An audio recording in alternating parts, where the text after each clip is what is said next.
बनारस की सुबह का अपना ही रंग होता है। जैसे ही सूरज की हल्की किरणें गंगा के पानी पर पड़ती हैं, पूरा माहौल सुनहरा हो उठता है। घाटों पर आरती की धीमी धीमी आवाज, पुजारियों की मंत्रोच्चार और चाय की दुकानों से उठती अदरक की खुशबू, सब कुछ एक अलग ही सुकून देता है। इन्हीं गलियों के बीच एक छोटे से किराए के मकान में रहती थी महक। महक का घर बहुत बड़ा नहीं था। दो छोटे कमरे, एक सकरी सी रसोई और एक बाहर छोटा सा आंगन। दीवारों का रंग फीका पड़ चुका था, लेकिन घर में प्यार की कोई कमी नहीं थी। उसके पिता रमेश जी सुबह 6 बजे ही अपनी छोटी सी किराने की दुकान खोलने निकल जाते थे। माँ सरिता देवी घर के कामों में लगी रहती थी। महक ने अभी अभी 12वीं पास की थी। उसके हाथ में अभी भी वो मार्कशीट थी जिसे वह बार बार देखती थी। 75% नंबर। उसे लगता था कि ये नंबर उसकी ज़िंदगी बदल देंगे। उसे भरोसा था कि अब उसे नौकरी मिल जाएगी और वह अपने पिता का बोझ हल्का कर सकेगी। लेकिन असल ज़िंदगी किताबों जैसी आसान नहीं होती। पहले दिन जब महक नौकरी ढूंढने निकली तो उसे अपनी सबसे अच्छी सलवार कमीज पहनी, हल्के नीले रंग की, जिस पर छोटे छोटे फूल बने थे। बालों को साफ सुथरे तरीके से बांधा और चेहरे पर हल्की सी मुस्कान रखकर घर से निकली।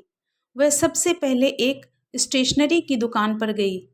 दुकान के मालिक ने उसे ऊपर से नीचे तक देखा और पूछा, क्या आता है तुम्हें? महक थोड़ी हिचकिचाई। सर, मैं 12वीं पास हूँ, जल्दी सीख जाऊंगी। वो आदमी हल्का सा हंसा।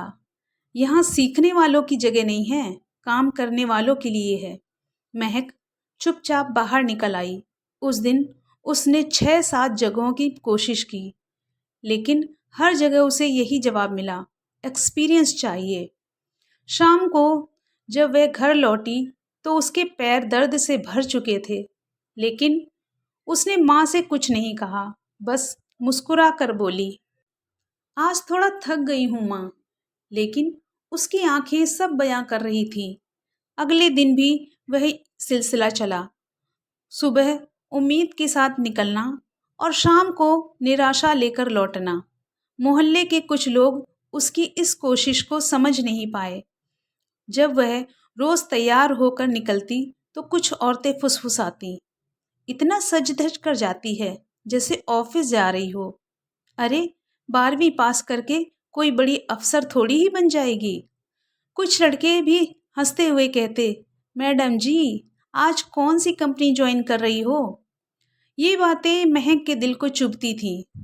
कई बार उसका मन करता था कि सब छोड़ दें, लेकिन फिर उसे अपने पिता का थका हुआ चेहरा याद आता। दुकान से लौटते वक्त उनका झुका हुआ शरीर, माथे पर पसीना। एक रात जब सब सो गए थे, महक छत पर बैठी आसमान को देख रही थी। ठंडी हवा चल रही थी, लेकिन उसके अंदर बेचैनी थी।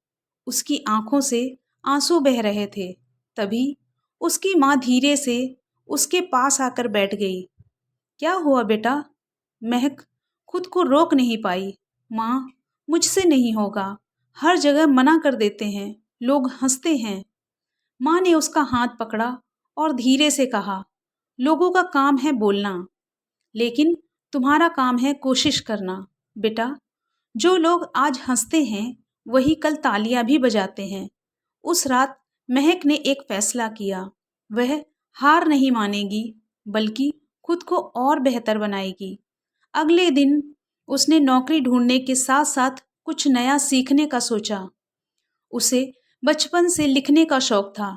स्कूल में उसकी कहानियां और निबंध हमेशा सराहे जाते थे। उसने अपने गुल्लक में जमा पैसे निकाले, कुछ सिक्के, कुछ पुराने नोट, कुल मिलाकर 1800 रुपए थे।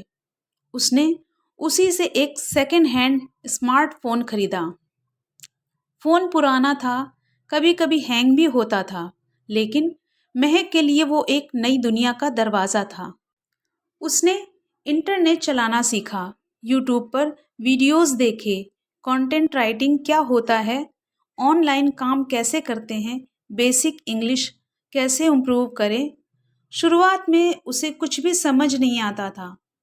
कई बार वह एक ही वीडियो को 3-4 बार देखती, शब्दों को नोटबुक पर लिखती, उनके मतलब ढूंढती। उसने एक पुरानी कॉपी को मेरी मेहनत नाम दिया और उसमें हर दिन कुछ नया लिखती, नई बातें, नए शब्द, अपने विचार। धीरे धीरे उसने छोटी छोटी कहानियाँ लिखना शुरू की, अपनी जिंदगी से जुड़ी, अपने दर्द से जुड़ी। उसने सोशल मीडिया पर एक पेज बनाया और वहाँ अपनी कहानियाँ पोस्ट करने लगी। पहले 10-15 लोग ही पढ़ते थे, फिर 20, फिर 50। कई बार कोई लाइक नहीं आता था तो वह उदास हो जाती थी, लेकिन उसने लिखना बंद नहीं किया। एक दिन उसने अपनी एक कहानी पोस्ट की, एक लड़की के संघर्ष की कहानी। वो कहानी लोगों के दिल को छू गई। उसे सैकड़ों लाइक्स और शेयर मिलने लगे। महक उस दिन खुशी से रो पड़ी। कुछ दिनों बाद उसे एक मैसेज आया, hi Mahak, we liked your writing, can you write for our website, we will pay you. Mahak को विश्वास नहीं हुआ। उसने कई बार वो मैसेज पढ़ा। उसने तुरंत हाँ कहा और पूरी मेहनत से अपना पहला काम किया। रात भर जाग कर उसने लिखा, हर शब्द को ध्यान से चुना। जब उसे पहली बार 500 रुपये मिले तो उसने वो पैसे अपनी माँ के हाथ में रख दिए। माँ की आंखों में गर्व और खुशी दोनों थे। धीरे धीरे महक को और काम मिलने लगा। उसकी राइटिंग और बेहतर होती गई। अब वह घर बैठे काम करने लगी थी। उसने अपने लिए एक छोटा सा वर्क स्पेस बना लिया। एक पुरानी टेबल, एक कुर्सी और दीवार पर चिपकाया हुआ एक कागज़ जिस पर लिखा था, मैं हार नहीं मानूंगी। समय के साथ महक ने अपनी एक पहचान बना ली। उसने एक छोटी सी टीम बनाई जहां वह दूसरी लड़कियों को भी काम सिखाने लगी। मोहल्ले के वही लोग जो कभी उसका मजाक उड़ाते थे, अब कहते, हमारी बेटी को भी सिखा दो। महक, तुमने तो कमाल कर दिया। महक बस मुस्कुरा कर रह जाती। एक दिन उसे बनारस के एक बड़े कार्यक्रम में बुलाया गया। स्टेज पर खड़ी होकर उसने कहा, मैं कोई खास नहीं हूँ, मैं भी वही लड़की हूँ जिसे कभी लोग कहते थे तुम कुछ नहीं कर सकती। फर्क सिर्फ इतना है कि मैंने उनकी बातों पर भरोसा नहीं किया, खुद पर किया। पूरा हॉल तालियों से गूंज उठा।